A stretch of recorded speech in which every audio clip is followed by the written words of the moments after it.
Dr. Harsh, and thank you, AIUS, Dr. Lalit, particularly, and CIPLA for providing this platform.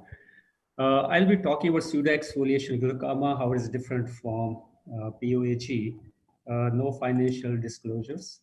Pseudoexfoliation, as you know, is a common association with cataract and glaucoma. And this, in fact, is the most common identifiable cause of secondary open-angle glaucoma.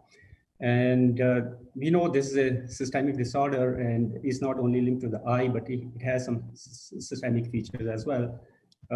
We don't know the exact etiology, but exposure to ultraviolet radiations, some relations with the high altitude have been implicated, but it's not really proved.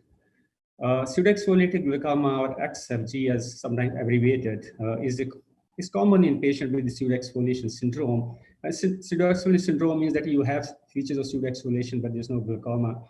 And more than half of these patients actually develop glaucoma over a period of time. And if you look at the worldwide scenario, the prevalence varies in different ethnicity and different countries, but overall it is believed that at least one-fourth of OAG patients, they have pseudoexfoliation as underlying cause. The question is how it is different from POAG. Pseudoexfoliation glaucoma is a distinct entity, and it is very distinct from POAG in terms of presentation, pathogenesis, outcome to the treatment measures, and even the underlying genetic and molecular mechanisms are different in pseudoexfoliated glaucoma as compared to POAG. So the typical clinical profile is that you have a deposition of white flaky material, which is the hallmark of pseudoexfoliation syndrome and glaucoma. And you can see on the lens, usually seen on the anterior surface of the lens, but it's actually deposited all over the anterior segment. And it's a bilateral disease, but to begin with, at least a third of the cases may be unilateral. But if you follow them up enough for 10, 20 years, they will develop pseudoexfoliation with or without glaucoma in the other eye as well. And this is a 60-year-old male with a IOP, came with a high IOP 40 and 24 millimeters of mercury in the right eye and left eye. And you can see there's a telltale signs of pseudoexfoliation in this patient, in this eye. In the right eye, you see the pseudoexfoliated material there deposited. The zonules are affected there. In fact, they are not there. And there's some subluxation of the lens is already happening. And in the picture below, the temporal meshwork is heavily pigmented, which is usually happens in these. And also there's a pigmentation anterior to the Schwal-Base line, what is known as Sam-Halsey line, which is very often seen in these patients because the pigment dispersal. And also you can see on the gonioscopy, there's a flaky whitish material which can be seen in the angle. So these are the usual telltale features of pseudoexfoliation. And if you look into it, it is not very hard to miss the diagnosis.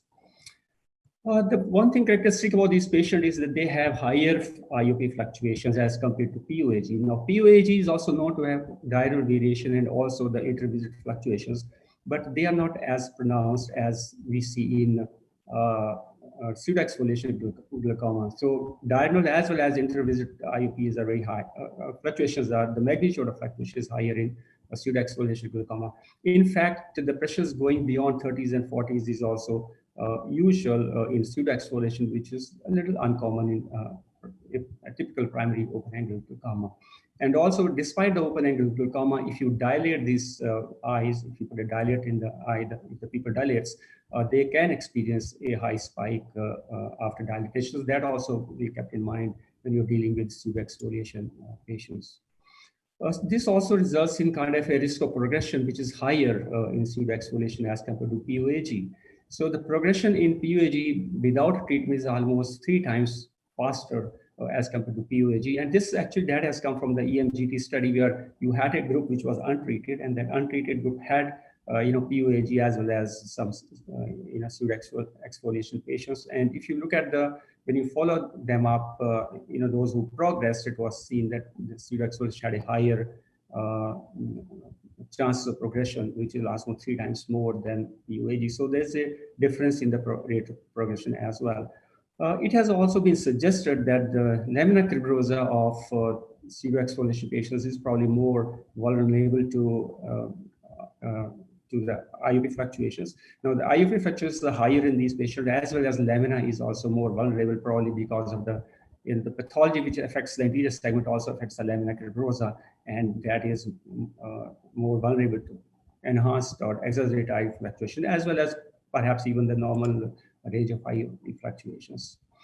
So if you look at from pathogenesis point of view, there's a gradual accumulation of abnormal proteins, which is a kind of fibrillar material, whitish fibrillar material, which is abnormal cross-linked proteins actually, which are metabolic products of elastin and some other extracellular matrix components, and they get deposited along with the pigment in the terminal meshwork, so they're blocking the exit of the aqueous from the anterior chamber, and also a long-term deposit would lead inside some pathological changes in the terminal meshwork itself. So that leads to high IOP, and this is because of the abnormal elastin metabolism, basically, and as I mentioned, there are also abnormal metabolism of the other extracellular matrix components as well. Other thing about different in pseudoexfoliation glaucoma compared to the POAG is that the response to anti-glaucoma therapy is also a bit different, and achieving target IOP with medical therapy is a little difficult in pseudoexfoliation glaucoma as compared to POAG. Especially, there is a loss of effect of the drugs, and this is particularly marked with the timolol, and this study, as I quoted below, the 3 years, the patients who were controlled on monotherapy with the timolol initially, after 3 years, only 8% of them remained controlled in pseudoexfoliation glaucoma group, as compared to almost 1/3 in POAG. Prostaglandins seem to work better in both of these entities. Other anti-glaucoma drugs, they are effective in reducing intraocular pressure. However, there's an increased requirement of anti-glaucoma therapy with increased follow-up. Now, which that's true for both POAG as well as pseudoexfoliation glaucoma, but perhaps it's a little more pronounced in pseudoexfoliation disease as compared to pseudoexfoliation glaucoma as compared to POAG. The laser therapy in pseudoexfoliation is effective in lowering intraocular pressure, and if you look at the 2 years probability of success in pseudoexfoliation is almost 80%, which is I think quite comparable with the POAG. So we can expect a IOP reduction of 20 to 40% IOP reduction in pseudoexfoliation patients with laser treatment.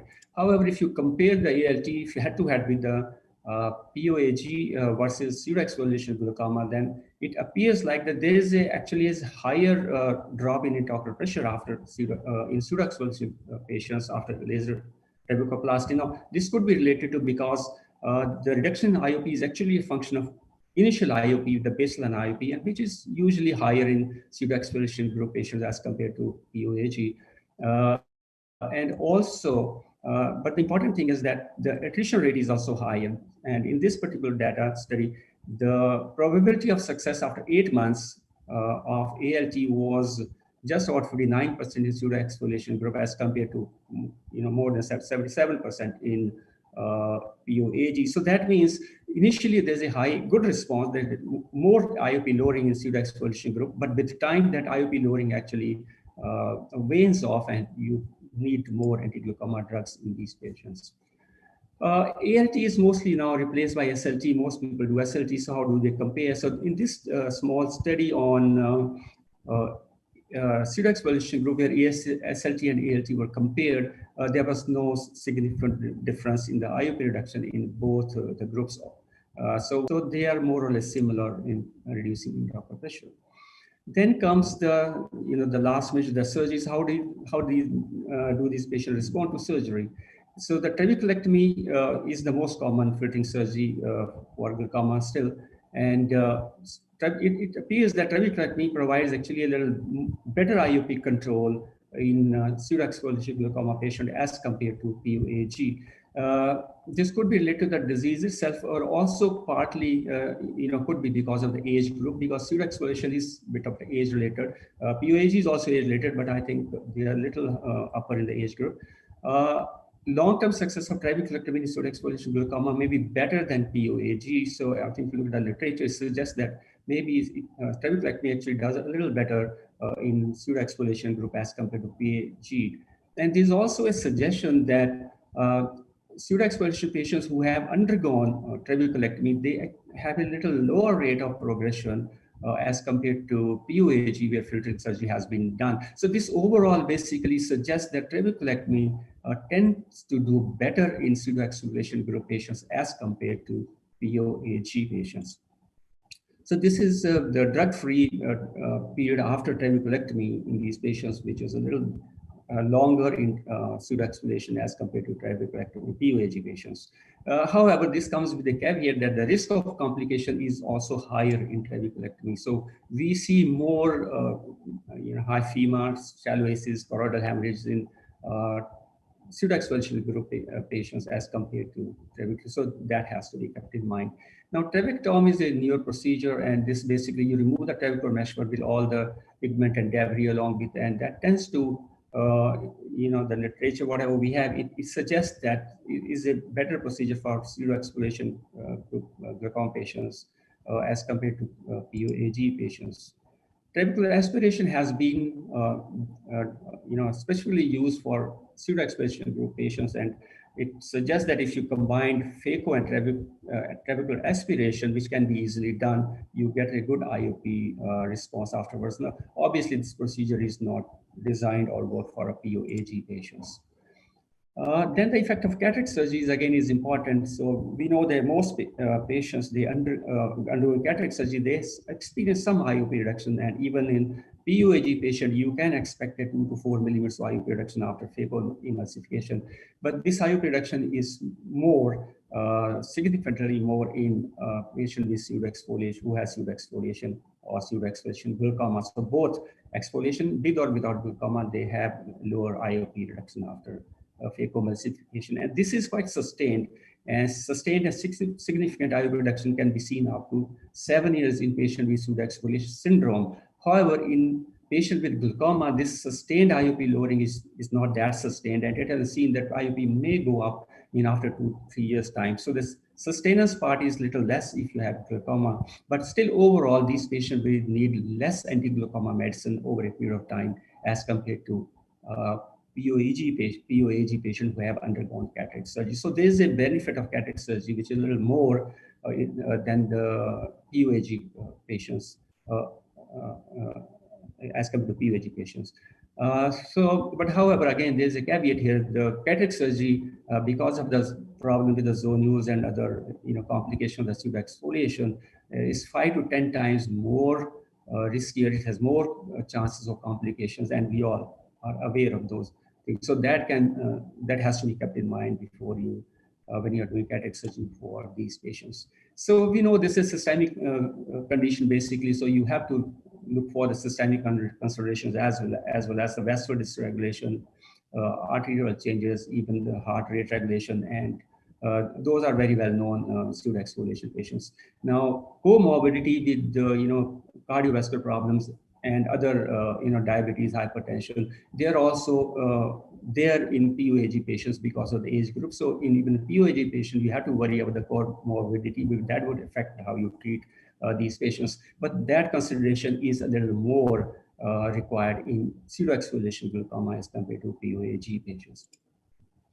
Then, as I said, there are the level differences at the level of genetics and molecular level also. And we know that POAG is associated with myelin and optineurin genes. This is kind of a very well established there. Whereas the pseudoexfoliation syndrome is actually is a problem with the lysyl oxidase like one enzyme system. And this, which is related to the elastin metabolism. So because there's a collagen and elastin is the integral part structure of the structure of the eye.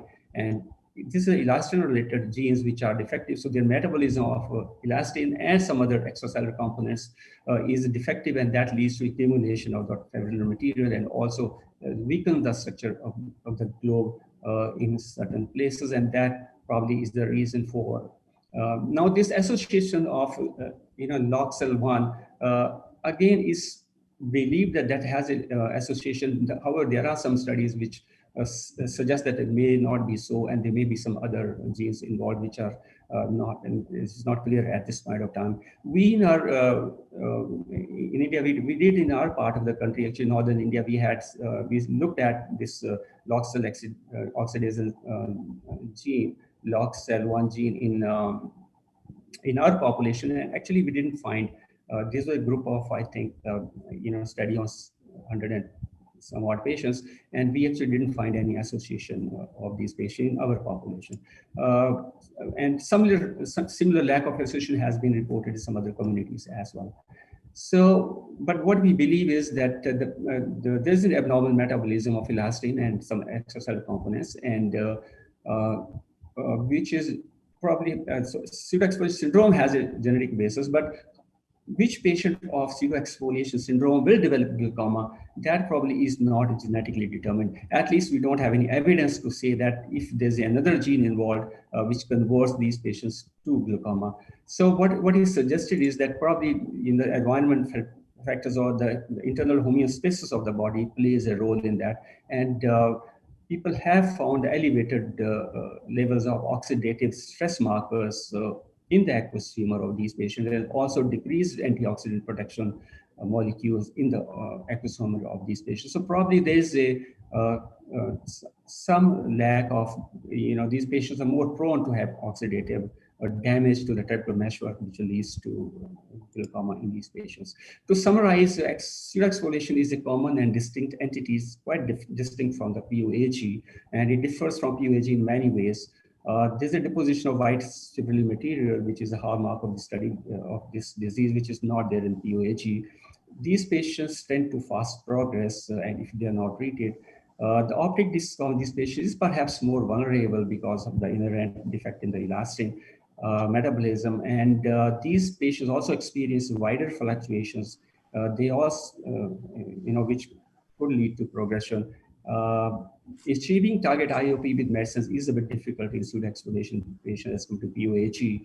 ALT and SLT are good they provide good initial lowering in these patients, better than PUAG. However, their effect could wane off with time. And it looks like the trabeculectomy gives you better control in pseudoexfoliation patient as compared to PUAG patients. Thank you very much once again for your listening and providing me. Thank you.